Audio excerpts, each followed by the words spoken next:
Sabihin mo, I'm glad that you are here. Pumunta ka sa 6 na taon na hindi mo pa kilala, ha? Sabi mo, I'm glad that you are here. Praise God. Ayan. Thank you, Lord.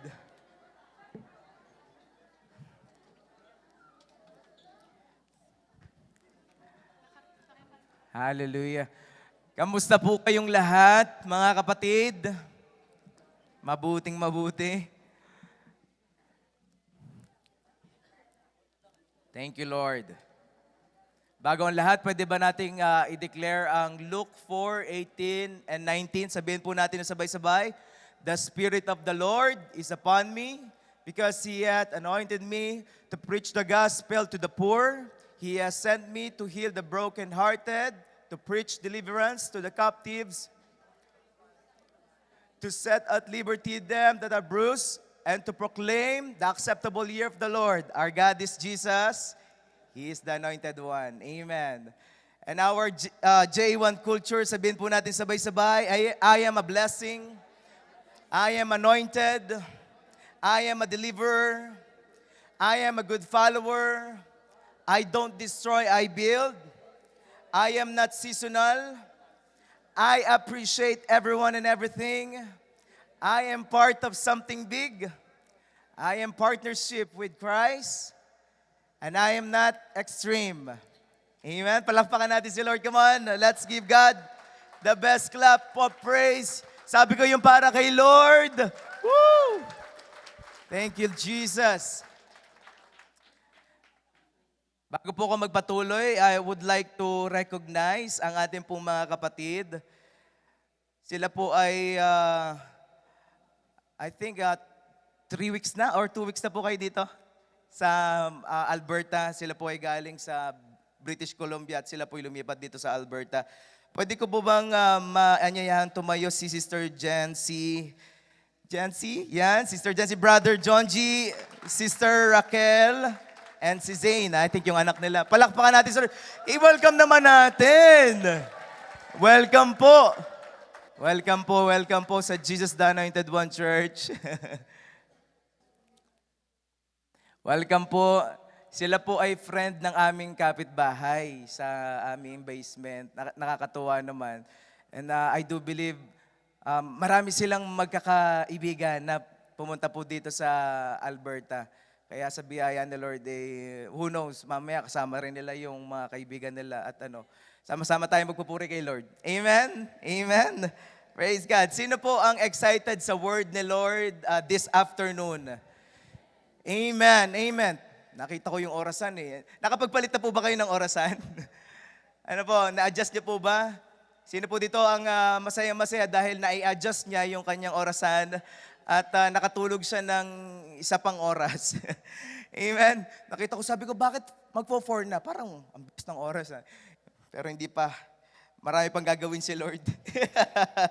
Okay. Iko-continue po natin yung ating pong pinag-aralan last week. Ang title po last week na ating pinag-aralan, para ma-recap natin, title po nun ay Develop an Attitude of Gratitude. So ito po ay part 2 na. Sabi mo sa tabi mo, part 2. Ano po, part 2. So ang pinag-aralan po natin last week is, unang-una, 5 things that happen when we give thanks and have an attitude of gratitude. Number 1 is gratitude magnifies the greatness of God's power, not ourselves. Once we thank God, once we have an attitude of gratitude, mas nakikita natin ang kapangyarihan ng Diyos at ang ating kakulangan. Amen. Can I hear an amen? Part 3 na pala yun. Okay. Because giving thanks changes our perspective. Sino po naniniwala dito? Once na ikaw ay nagpapasalamat, nagbabago ang iyong perspective. Anong perspective? Na hindi ikaw ang may gawa kung bakit ka nandyan sa iyong katatayuan ngayon, na hindi ikaw ang may gawa kaya ikaw ay pinagpapala, iniingatan ng Panginoon, kundi dahil ng Diyos. Merong isang Diyos na nag-iingat sa iyo at may nagpapala sa iyo. Can I hear an amen? Number 2, ang pinag-aralan natin last week is gratitude will position you. Sabi niya natin, position. Gratitude will position you to receive more from the Lord. Sino po dito gustong makatanggap ng sunod-sunod na pagpapala? Amen? And I do believe meron kang something na pinagpe-pray until now at yung iba sa inyo nakatanggap na. Amen? At yung iba madadagdagan pa. Amen? Parang hina, madadagdagan pa. Amen? Mamaya pag-aralan natin yan. Number 3, ito na po, number 3 na tayo eh. Okay, miracles will follow to those who have a thankful heart. Miracles will follow to those who have a thankful heart. Sabi nga natin, salamat Lord. Sino po dito gustong habulin siya ng pagpapala? Sino po dito gusto habulin siya ng miracle?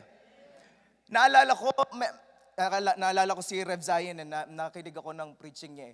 Sabi niya, iba daw talaga kapag ka-Christian ay nagtatrabaho sa isang lugar. Tanong niyo po sa akin, bakit?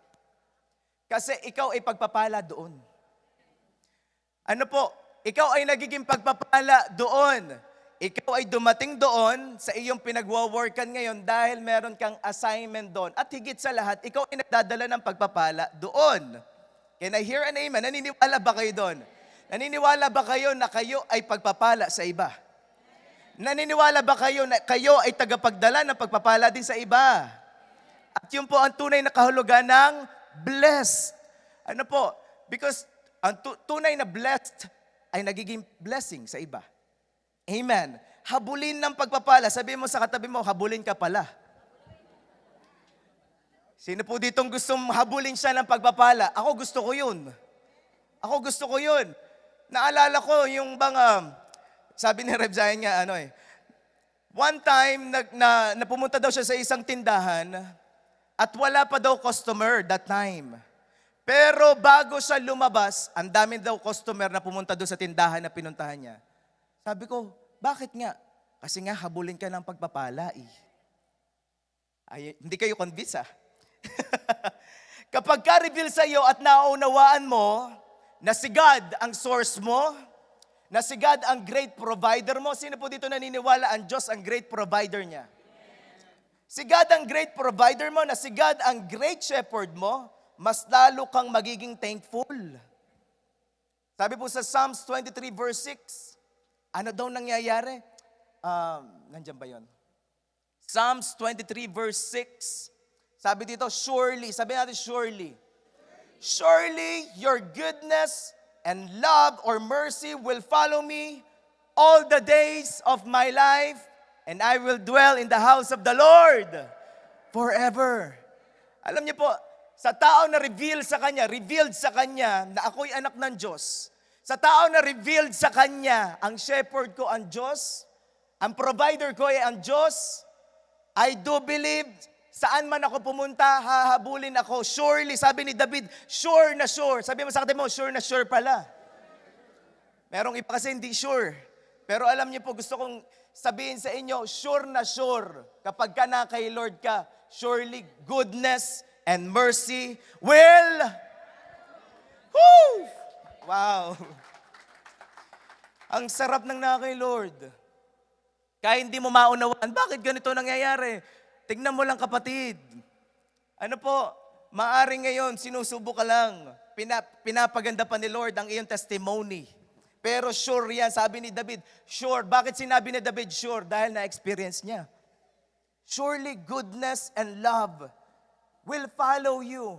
Kaya kahit saan ka pumunta, sumusunod sa iyo ang miracle ng Lord. Kaya mas maganda, magpasalamat ka na lagi na magpasalamat, Lord. Salamat, Panginoon. Na-experience niyo ba ang pagsama ng Panginoon? Amen? Amen? Gusto niyo bang ma-experience ang pagsama ni Lord? Sabi mo sa katabi mo, maging thankful ka. Ayan. Meron po sa Bible na kwento sa John 6. Basahin ko po sa inyo. John 6 verse 1. Yan. Habang inaayos po nila. Ayan. Praise God. Alam niyo po, may testimony ako eh. Nung pong last Sunday, nakakatuwa ang Lord dahil, ayan, yun dyan na. Nakakatuwa ang Lord dahil kami po mag-asawa, wala na pala kaming yung bang wala na pala kaming yung itlog, yung mga kasi mahilig kaming kumain ng sunny side up. Ako kasi yung pinaka gusto kong lutuin yung puro itlog eh. Sino pag ganon? Yung bang yung isa scramble, kinabukasan sunny side up. Yung next day naman yung basta iba't iba, boiled naman. Naubos yung itlog namin. Eh yung asawa ko, gustong-gusto niyan yung yung scrambled egg. Lagi ko pinagluluto, sabi ko wala na pala kami. Sabi ko kailangan namin bumili sa Lunes. Eto na, naglunes na. Sabi ko, Lord, sige, pumunta kami. Pero alam nyo, pagkagising ko pa lamang ng umaga, may kumatok na agad. Tao po, pinagbuksan ko. Yung pala yung may-ari ng bahay. Tapos may daladalang tray ng itlog. Dalawang dosena. Oh, grabe. Sabi ko sa kanya, alam niyo po, wala na kaming itlog. Pero nakakatuwa, kahit sa mga small things, nakikita mo yung pagsama ng Lord. That He is your provider. Amen. Palakpakan natin si Lord. At ang title lang ituturo ko sa inyo, ang itlog. Okay, diretso po tayo. John 6 verse 1. John 6 verse 1, sometime after this, Jesus crossed to the far shore of the Sea of Galilee. Saan daw? Sea of Galilee, that is the Sea of Tiberias. Verse 2, and a crowd of people followed him because they saw the sign he had performed by healing sick. So ito pong mga taong ito, nakita si Jesus. Sino pong nakita nila? Si Jesus. Ano po? At nakita nila din dahil si Jesus ay nagpapagaling. So in short, siya po ay nag-perform ng signs, wonders, at miracle. Sino nga po dito gusto ng miracle? Alam niyo po, kung gusto niyo ng miracle, kailangan lang natin si Jesus. Kung gusto mo ng miracle sa iyong buhay, ang kailangan mo lang kapatid, pumunta ka lang kay Jesus. Katulad ng ginawa ng mga taong ito. Anong nangyari after that? Then Jesus went up on mountainside and sat down with his disciples. Verse 4, the Jewish Passover festival was near. When Jesus looked up and saw a great crowd, madaming mga tao, coming, saan daw pupunta? Coming toward him. Pupunta daw sa kanya ang napakadaming tao. At anong nangyari? He said to Philip, sabi natin Philip, anong nangyari? Ano sinabi niya kay Philip? Where shall we buy bread for these people to eat? Dahil napakadaming tao, sinabihan niya si Philip, saan ba tayo makakabili ng tinapay na ipangkakain natin sa mga taong ito?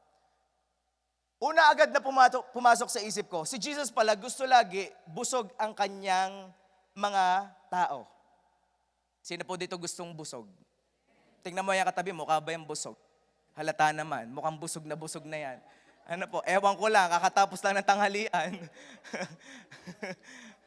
Okay, sabi niya, where shall we buy bread for these people to eat? Verse 6, sabay-sabay nating basahin. He asked this only to, tinest lang pala na Jesus si Philip. Imagine that, kakatapos lang ng napakaraming miracle, kakatapos lang na ginawa ni Jesus na napakaraming healing, then tinest agad niya si Philip. He asked this only to test him, for he already had in mind what he was going to do. Nasa isip na agad ni Philip, imposibleng mapakain natin itong mga taong to. Tingnan nyo, ituloy po natin sa verse 7.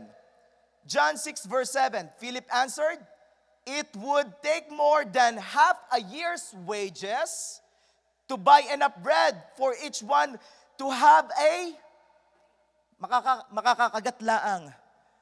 Lord, saan tayo kukuha ng pangbili? Ano po? In short, Lord, imposible. Meron ba kayong mga sitwasyon na imposible na? Nakagaya ni Philip na nagsasabing, parang, Lord, imposible na. Lord, wala nang pag-asa. Wala nang pag-asa ang aming pamilya. Wala nang pag-asa ang aking anak. Wala nang pag-asa, Panginoon, ang pagpunta ko dito sa Canada. I wanna tell you, walang imposible sa Panginoon. Walang imposible sa ating Diyos. Sabi ni Philip, Philip answered to Jesus, "It would take more than half a year's wages to buy enough bread for each one to have a bite." Kagat lamang, Jesus, imposible. Half a year na wages, half a year na sahod ang kailangan. In short, Lord, saan pa tayo kukuha? Sino bang magluluto ng tinapay kung meron ngang pambayad? Sino po dito ang nakapagluto na ng tinapay? Nakapagluto na po ba kayo for 5,000 people? Kasi po 5,000 people ang pinag-uusapan dito. Actually, it's more than 5,000. Ano po? More than 5,000. Verse 8, another of his disciple, Andrew, Simon Peter's brother, spoke up. Nagsabi itong si Andrew, "Here is a boy with 5 small barley loaves and 2 small fish." Merong isa po dito. Sabi ni Andrew, "Panginoong Hesus, meron po ditong isang bata na may dalang ilan daw na tinapay? 5. Sabi mo sa atin mo, 5. At 2 isda." Anong ginawa? But how far will they go among so many? Okay, verse ano na tayo? Verse 10. Ituloy natin. Jesus said, "Have the people sit down. There was a plenty of grass in that place, and they sat down." Sabi mo sa atin mo, umupo ka. About 5,000 men were there. Nakalagay po dyan, about 5,000 men were there. Ang binilang lang po dyan ay mga kalalakihan, pero wala pa ang bata, wala pa ang asawa ng mga lalaki. Naintindihan po ba natin? Verse 11, Jesus then took the loaves. Ano daw ginawa ni Jesus? Took the loaves and at after ni Jesus kinuha ang loaves, pinagpray, pinagpasalamat kay Father God, and distributed them to those who were seated. Ano nangyari? Kinain nila as much as He did the same with the fish. Ibang klase po ang Panginoon kapag ka nag-provide. Higit pa sa iyong inaasahan. Kaya nga sinasabing siksik, liglig, nag-uumapaw. Amen? Amen? Alam niyo po, this 2024, meron pa tayong 2 buwan. November na po ngayon eh. Sino po dito gusto niya maranasan? Kasi pag minsan, di ba, pagka sa una, parang bakit Lord? Parang hindi ko ma-experience. Pero yung sa pahuli, dun bumubuhos eh, no? Sino po dito gusto maranasan yung pagbuhos ng pagpapala ngayong pagtatapos ng taon? Amen! Alam niyo kung bakit? Kasi naipon nga eh. Naipon sa taas. Kaya kapag ka bumagsak na, sobra-sobra. Ganun pala yun. Ano po? Ganun pala yun. Kaya abangan mo kapag si Jesus ang kumilos. Higit pa sa iyong inaasahan. Higit pa sa iyong inaasahan. Sabi dyan, they distributed it as much as they wanted hanggang sa sila'y mabusog. Ay, ang sarap nun. Ang Panginoong Hesus kapag ka nagbibigay, more than you could ever imagine. When Jesus said this, alam niyo po, I realize, when Jesus said this, Jesus took the loaves and gave thanks. Imagine that, 5 tinapay, 2 isda. Kakain ilang tao? 5,000, more than 5,000. Tingin nyo posible? Tingin nyo po posibleng pakainin ng 5 tinapay at 2 isda ang 5,000 tao mahigit? Hindi ano? Oh, naunawaan niyo po ba? Alam niyo po, na-realize ko, hindi excuse ang kakulangan para hindi magpasalamat. Woo! Hindi excuse. Lord, 5 lang nga rin tinapay. At 2 lamang hong isda. Hindi naman ho kasi eh. Lord, rin na nga lang ang aking pira. Lord, nakakatamad naman magtrabaho. Ano po? Pwede tayo magsabi na ngayon. Alam niyo po, nung una-una pa lamang, sinabi sa akin ng Panginoon, We need to be thankful always. Why? Kasi mas madaling magreklamo kaysa magpasalamat. At sinasabi ng Panginoon sa atin, ano bang meron ka ngayon? Kung ano meron ka ngayon, ipagpasalamat mo kay Lord. Kung meron ka ngayon five loaves of bread at 2 fish, ipagpasalamat mo kay Lord. Ipagpasalamat mo kay Lord at siya na ang bahala sa the rest. Lord, kulang nga, wala na nga pambayad kay Judith. Kakatapos lamang ng bayaran, Lord? Wala na kaming pambili ng pagkain. Ipagpasalamat mo kay Lord. Magaling at may pambili ka pa rin. Kahit kulang, magaling at may pambili ka pa rin. Why? Si Lord pa rin na nag-provide niyan. Pag minsan ang dami natin reklamo, Lord, wala na namang matitira sa akin sasahurin. Buti nga't may napambayad ka. Yung iba'y nag-iisip ng pambayad, pero ikaw nakabayad ka. Amen? Palakpakan mo si Lord. Amen? Sa pagpapasalamat, mas nakikita mo kung anong meron ka kaysa sa mga bagay na wala ka. Katulad ni Jesus, mas nakita niya, meron tayong 5 bread at 2 fish. Father God, marami pong salamat. Ikaw magpo-provide ng kulang. Amen? Sa pagpapasalamat, nakikita ang kabutihan ng Diyos sa pangit na sitwasyon. Maybe pangit na ang sitwasyon. Oo, pastor, pangit na nga. Pero kapag ka nagsimula kang magpasalamat, mas makikita mo ang kapangyarihan ng Diyos. Kesa sa mga pangit na bagay. Amen? Kapag ka naman nagsimula kang magreklamo, nakakalimutan mo na yung kabutihan ng Diyos. Can I hear an amen? John 6:12, when they had all had enough to eat, he said to his disciples, gather the pieces that are left over. Biro niyo po yun. Napakain lahat ng 5,000 plus people. At ano nangyari? Ang sabi ni Jesus, kunin ninyo yung mga tira. Gather the pieces that are left over. Let nothing be wasted. Imagine that. So they gathered them and filled, ilan daw? 12 baskets with the pieces of 5 barley loaves. Ang dami pang natira. Alam niyo po, imposible talaga yung mangyari dahil yun talagang gustong gawin ng Panginoon sa mga imposibleng bagay. Yan ang paborito ni Lord kumilos. Kaya kung imposible na ang sitwasyon mo, dyan kikilos ang Panginoon. Amen? Imagine that, nag-Sharon pa itong mga disciples si Jesus. At anong kanta doon? May sinasabi si Pastor Alisa May kanta daw, balutin mo ako. Hindi ako mahihiya. May bago na raw ngayon. Sa mga magsasharon, may bago daw kanta, hindi na raw balutin mo, kundi, bakit ako mahihiya? Hindi na daw mahihiya. Tayong mga Pinoy, mahilig tayong mag-Sharon Amen? Amen? At ganun din ang ginawa nitong mga disciples. Dito pala sa mga disciples nagsimula itong Sharon. Ngayon ko lang na-realize. Sila pala nagpasikat.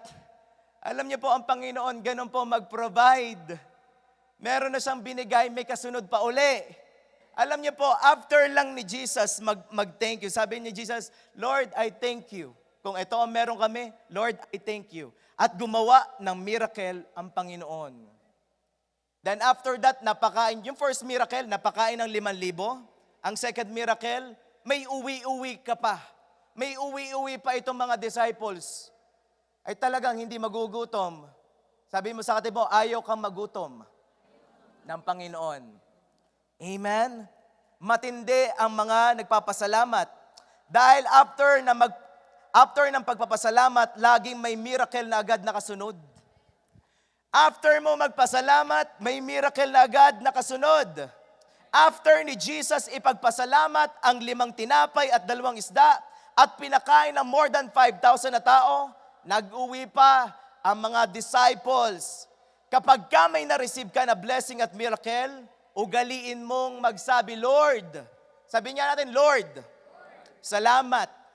More to follow. Isa pa, Lord, salamat. More to follow. Woo! Palakpakan mo si Lord. Wow! Kaya pag merong mga nakaka-receive ng pagpapala, more to follow. I declare more to follow. May kasunod pa yan. Ugaliin natin yun, maging kultura natin. Kapag ka pinagpapala ka, more to follow. Kapag ka na-promote ka, more to follow. Kapatid, more to follow. Ayan. Amen? May kasunod pa yan. Amen. Ang pagpasalamat ay kilos ng nananampalataya. Ang pagpapasalamat ay kilos din ng nananampalataya. Expressing gratitude to God is an act of faith. Ang mga taong nananampalataya, mahilig yang magpasalamat. Amen? Bago mag-pray at magpasalamat si Jesus, wala pa namang miracle na nangyari. Ano po? In fact, imposible nga. Sabi niyo nga sa akin, imposible. Pero nung nagpasalamat siya, doon kumilos ang Diyos. After ni Jesus magpasalamat, doon pa lang nagka-miracle. Ugaliin mong magpasalamat, kapatid. You want miracle? Be thankful. Be thankful. Malimit, tsaka lang nagpapasalamat kapag ka naganap na ang mga bagay na pinapanalangin. Tama ba?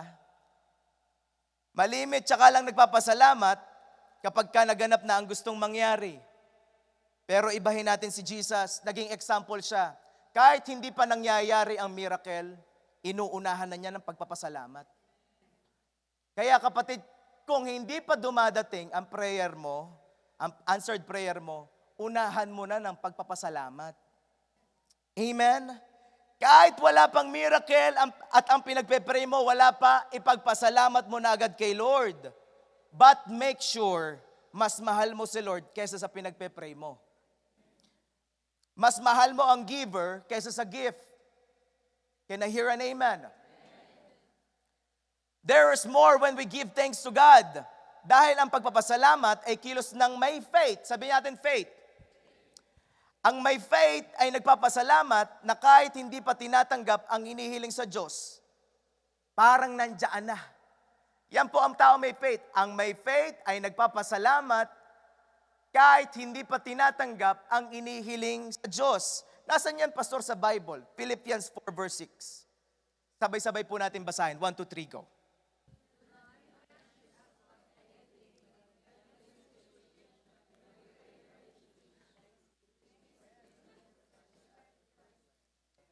Diba? Do not be anxious. Sabi mo sa tabi mo, don't be anxious. Don't be stressed. Yan po sabi sa Philippians 4:6, do not be anxious about anything. Ang dami nating kinaka-stressan, ang dami nating iniisip. Pero sabi diyan, but in every situation, ano man ang iyong iniisip, by prayer and petition, lagi may kasama with thanksgiving, present your requests to God. Magpasalamat ka na agad. Ano po? Ipagpasalamat mo na agad. Kaya po meron tayong tinatawag na prayer with thanksgiving. Hindi ka nagpapasalamat na agad or hindi ka nagpapasalamat dahil may dumating. Dahil talagang given na yon. May darating talaga. Pero nagpapasalamat ka na kahit hindi pa dumadating. Amen?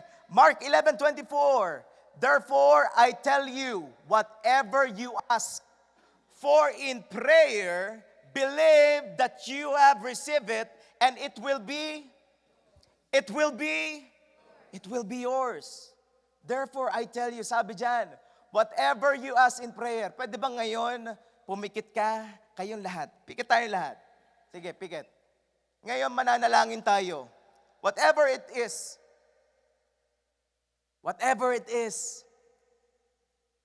ngayon lalapit ka sa Panginoon, kausapin mo si Lord, sabihin mo sa Kanya ang bagay, pinagpe-pray mo.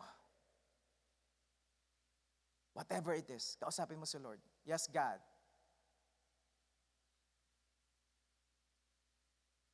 Thank you, Lord. Now open your eyes right now. Baka nakatulog na kayo. Sabi dyan, ask for in prayer, nanalangin tayo. Alam nyo, wag lang tayong manalangin, kundi paniwalaan natin ang pagkilos ng Diyos. Amen. In past I think 5 days, tayo po ay nagkaroon ng prayer and fasting. Ang iba ay talagang nakipag-participate, nakakatuwa naman. Ang iba naman ay nagpa-participate din sila pero hindi sila nakakasama sa aming pananalangin. But kasama namin kayo in spirit.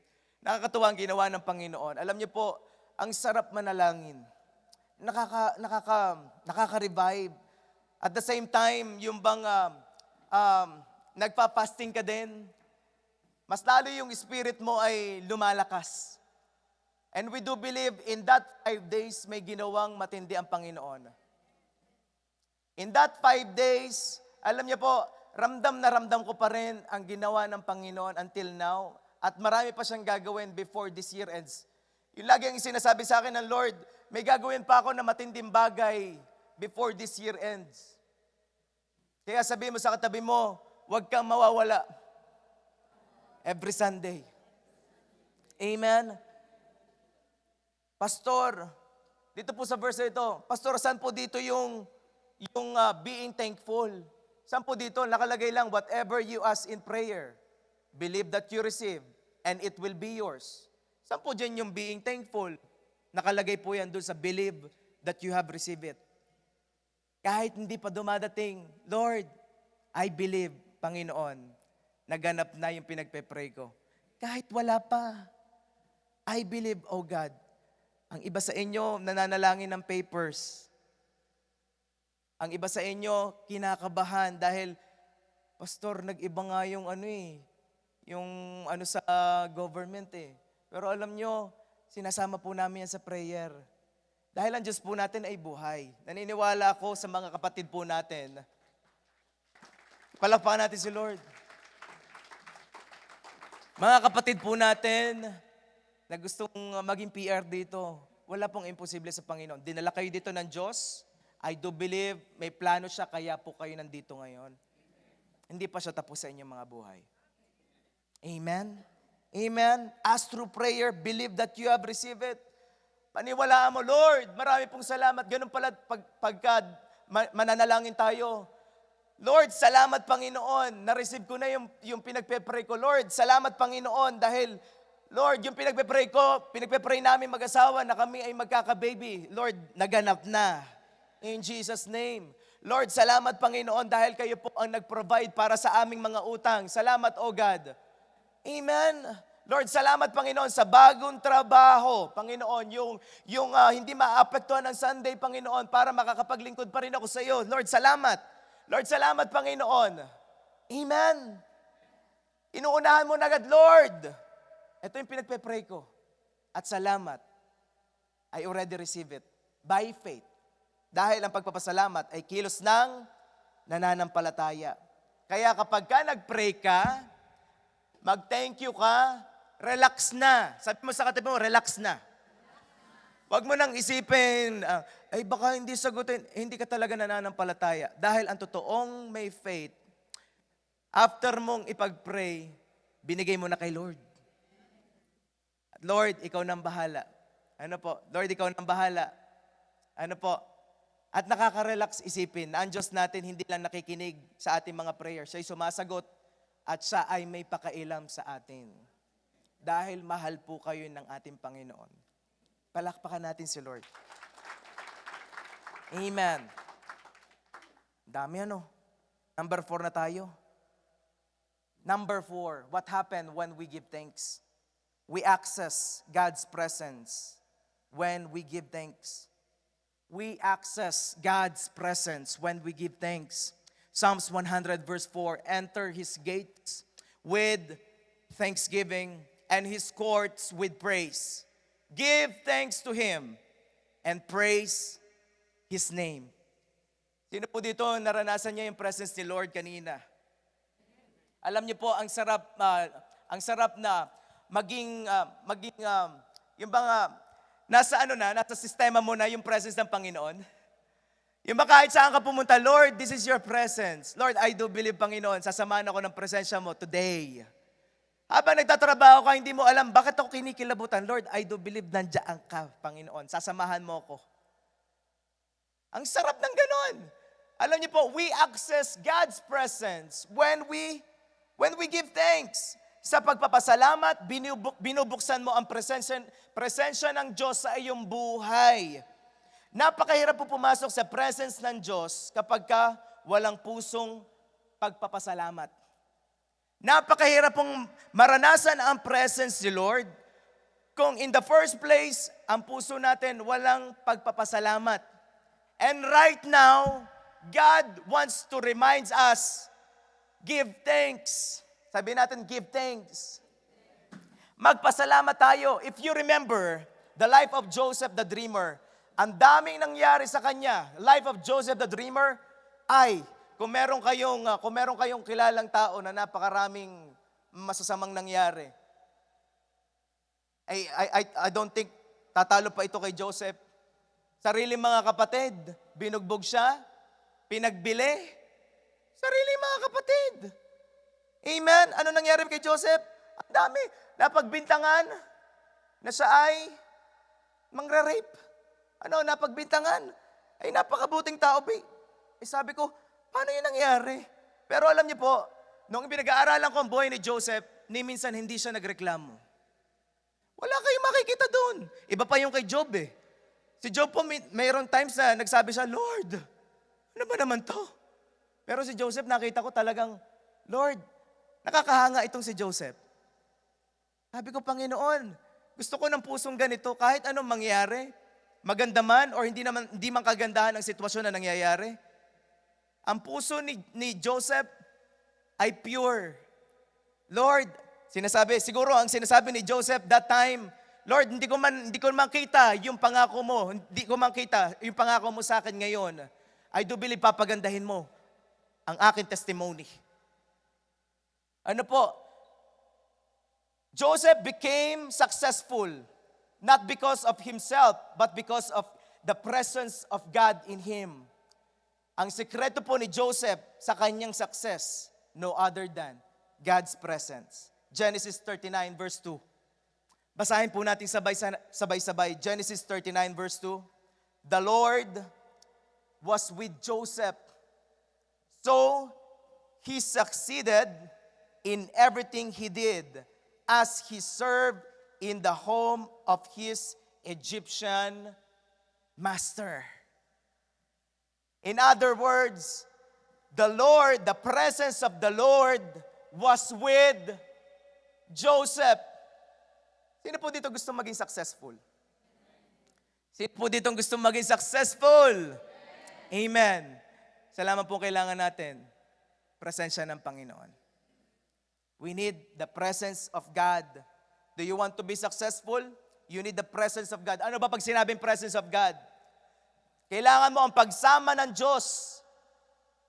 Lord, kailangan ko ang pagsama mo sa buhay ko, sa pamilya ko, sa ministry ko, sa trabaho ko, sa finances ko. Kaya lagi mong iaalaw ang Diyos. Amen? Alam niyo po ang ginawa ni Joseph, Lord, I will allow you in my life, Panginoon. Lord, ito mang araw na ito, Panginoon, ay maging maganda or ano man ang mangyari, Lord, I allow you dahil bahagi ito ng plano mo sa aking buhay. Amen?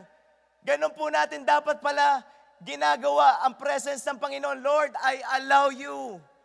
Lord, I allow you, Panginoon, in my finances. Sino po dito gustong kahit yung financial niya, samahan ng Panginoon? Yung bang wallet mo ay, bakit gano'n? Hindi nauubusan yung wallet ko. Ang sarap. Tapos yung mga bayarin ko, nabayaran ko na. May kakilala kong ganyan. Meron akong kakilala. Sabi niya, hindi ko na alam kung saan kong gagastusin yung pera ko eh. May kakilala akong ganyan. Sabi ko, ibang klase. Alam niyo kung bakit niya naranasan? Kasi kilala ko po yung taong yun eh. Magtatanim yun. Kaya once na may nakita siyang isang tao, tinataniman niya, magtatanim ako dyan. Magtatanim ako. Kaya ngayon, wala nang paglagyan daw ang kanyang pera. Sabi niya, hindi ko na alam kung saan ko gagastusin ang pera ko. May bahay naman siya. Meron siyang mga lupa na rin. Pero niya yun.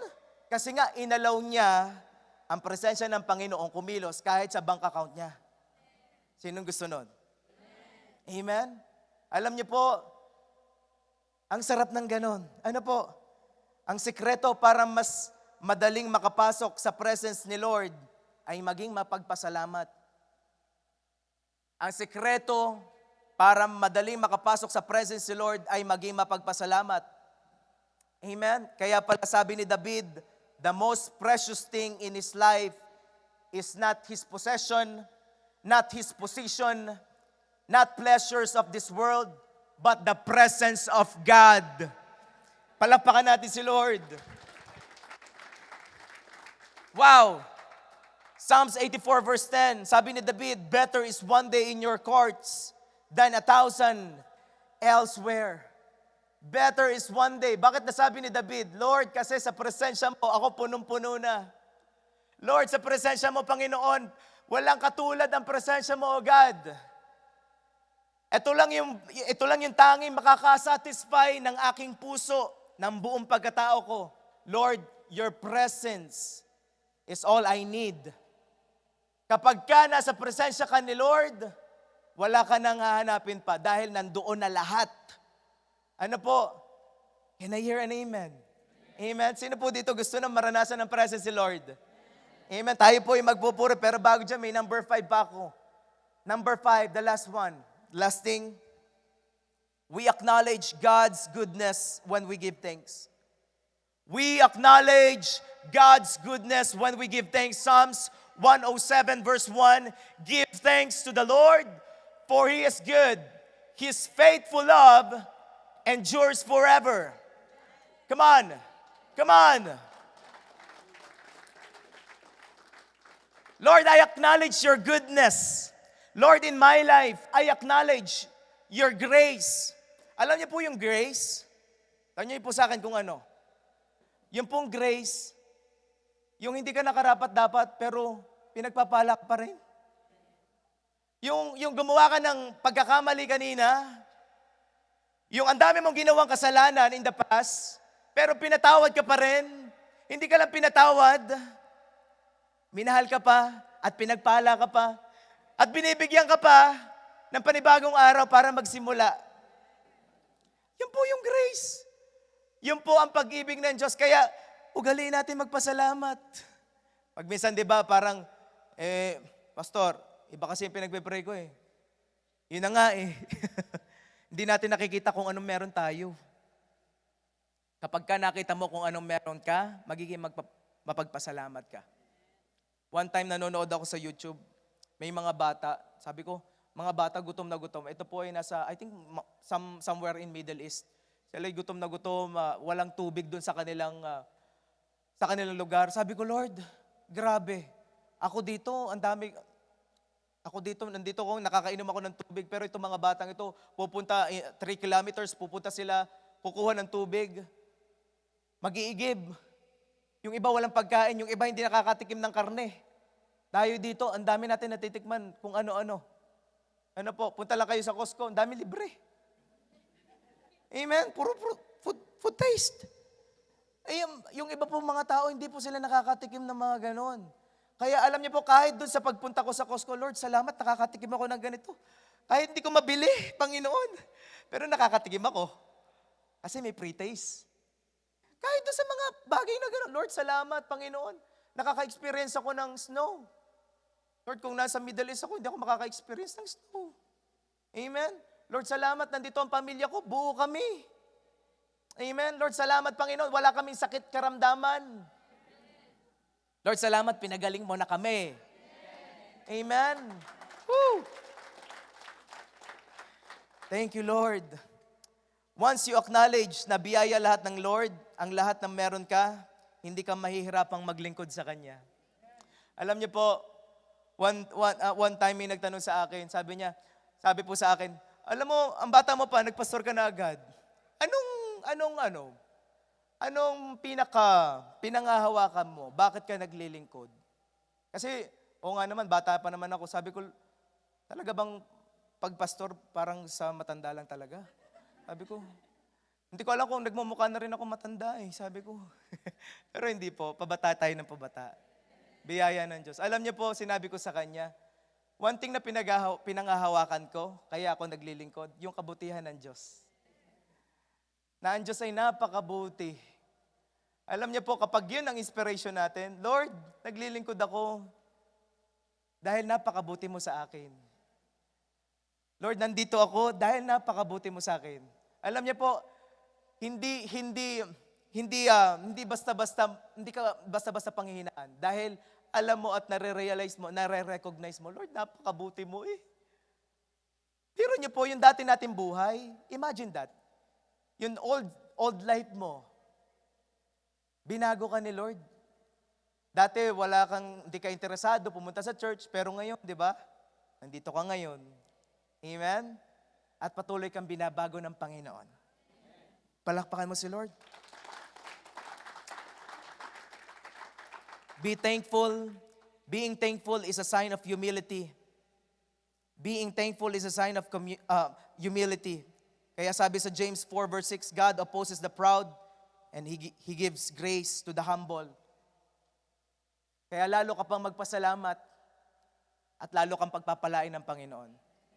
Alam niyo po kung bakit lalo kang pagpapalain. Ang sarap kaya nung yung bang nakatanggap ka ng blessing, pinagpasalamat mo kay Lord, at mamaya, magbibigay ulit si Lord. Alam niyo po, ganun talaga ang mangyayari.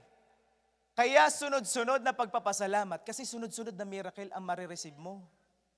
Kaya dito po, as a Christian, dapat marunong tayo magpasalamat. Sabi niya, develop an attitude of gratitude. Bago tayo magtapos, this is my challenge.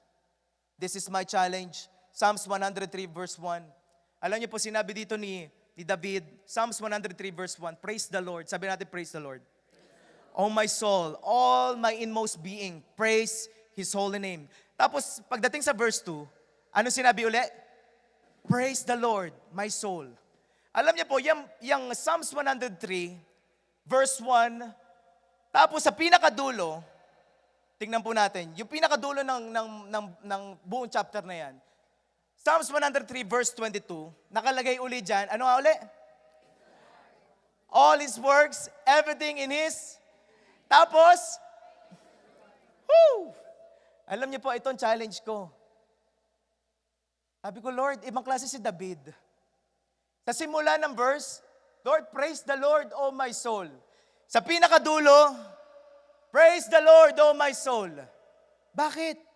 Kasi ang kabutihan ng Diyos hindi natatapos. At lagi mong mararanasan yon, kapatid. Sa ayaw mo man at sa gusto, katulad ni David, Lord, praise the Lord, O my soul. Ang dami kong kailangang ipagpasalamat sa Diyos. At doon ako magpo-focus sa mga bagay na binibigay niya sa akin. At kung wala pa, magpapasalamat na rin agad ako. Palakpakan natin si Lord. I want to invite the worship team, please. Sa simula pa lang ng araw, matutong magpasalamat at sa pagtatapos ng araw, magpasalamat. Ang sarap ng ganon. Alam niyo po, hindi ko alam ang inyong pinagdadaanan right now. Pastor, parang di yan yung kailangan ko ngayon. Pero you know what? Maybe you're telling me, Pastor, di ko nga alam kung anong pagpapasalamat ko dahil puro kamalasan na yun nangyayari sa akin. You know what? Mawala man lahat, meron tayong maipagpapasalamat sa Diyos. Higit sa lahat yung kanyang pag-ibig. Alam niyo po ba, alam niya, John 3:16, for God so loved the world, He gave His only begotten Son, whosoever believes in Him will never perish, should not perish but have an everlasting life. Yung kabutihan ng Diyos na yon, sabi ko, Lord, sino ba kami para iyong mahalin? Doon na lamang tayo magsimula.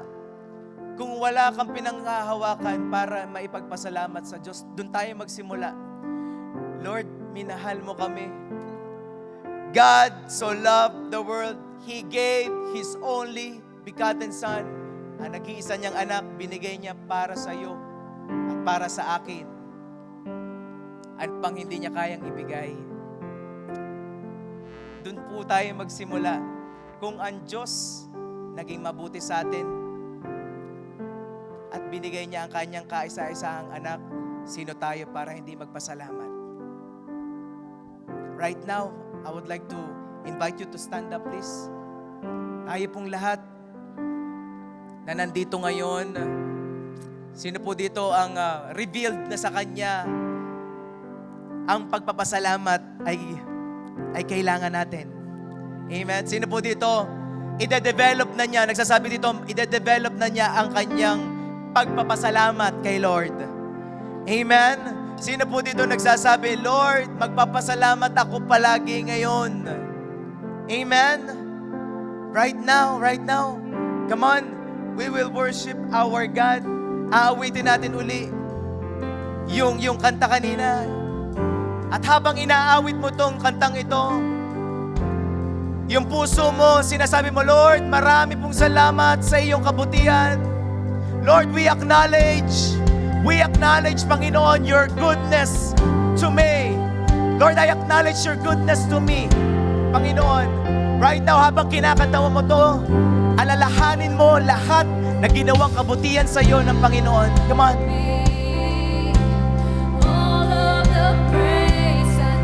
Come on, church. Let this be our prayer.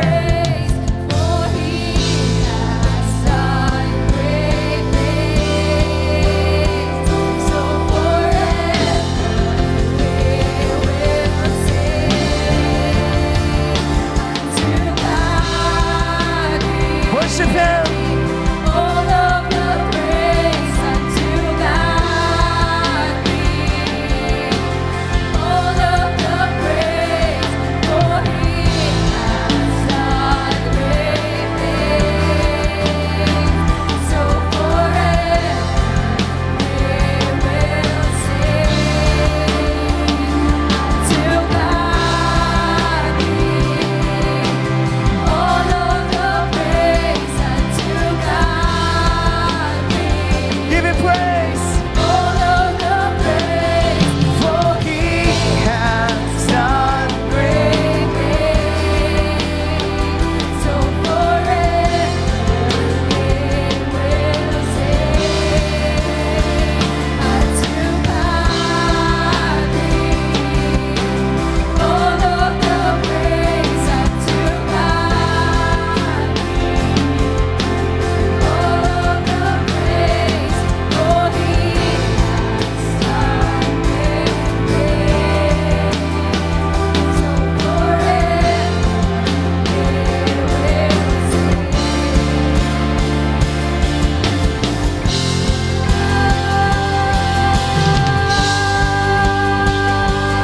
We give you praise, Jesus. We give you praise.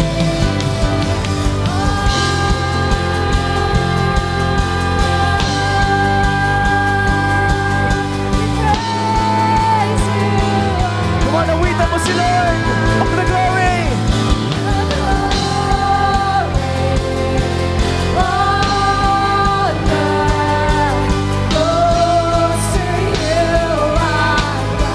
You are holy.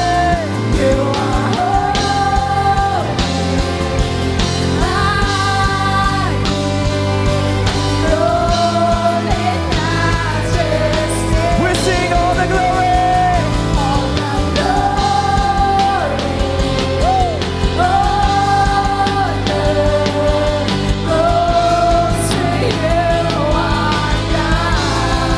You are holy.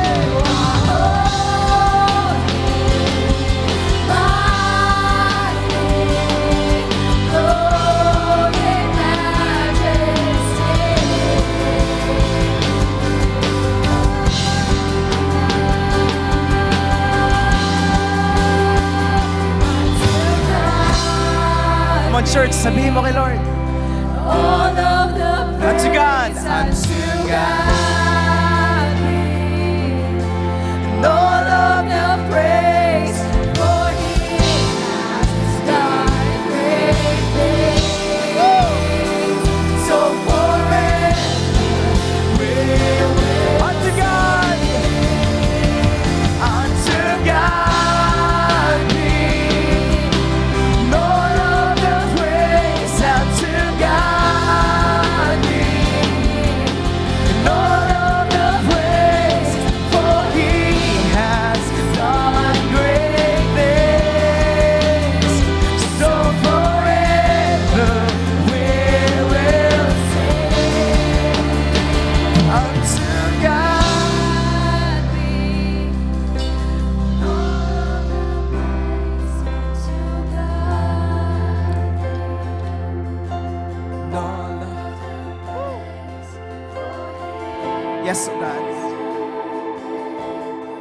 Yes, Lord.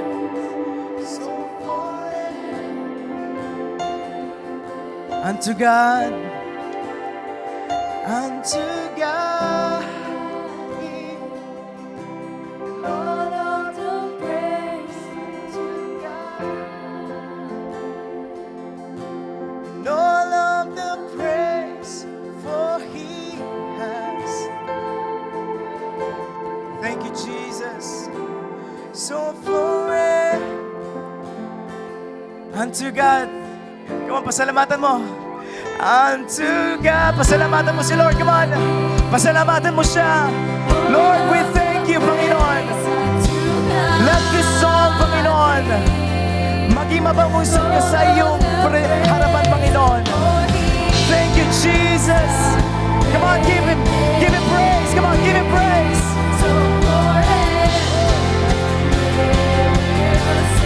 Unto God, unto God be and all of the praise. Unto God be and all of the praise, for He has done great things. So forever we will sing.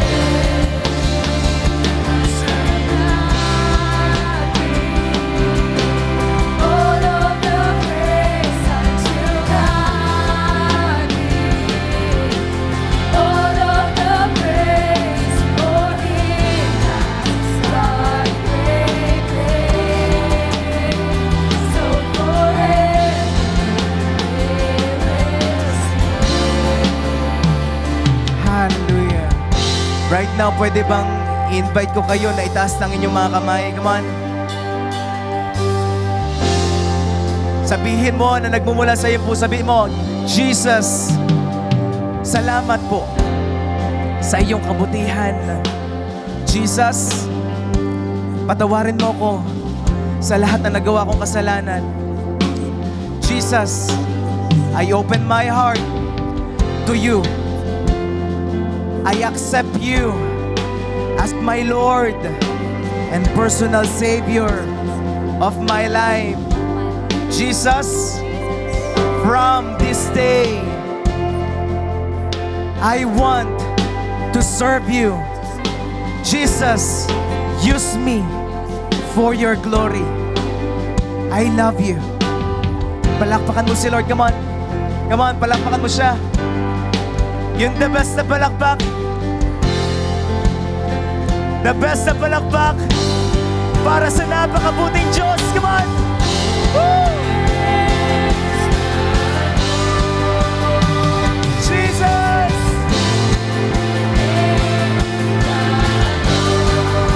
Come on!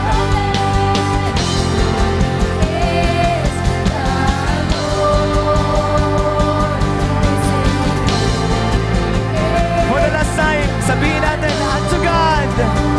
Unto God be All of the praise unto God be.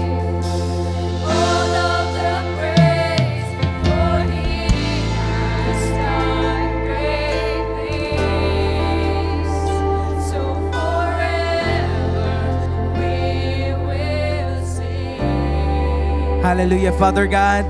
Salamat po, Panginoon. Lord, help us to develop, Panginoon, day by day. Na lalo kaming maging thankful, Panginoon, sa iyo. Lord, I dedicate to you each and every person here. Maging Lord, sa mga nasa online, pagpalain mo ang bawat isa sa amin. Lord, reveal yourself more of you sa aming mga buhay. We love you, we thank you. This we pray in Jesus' mighty name. Amen and amen. Praise God. Thank you, Lord.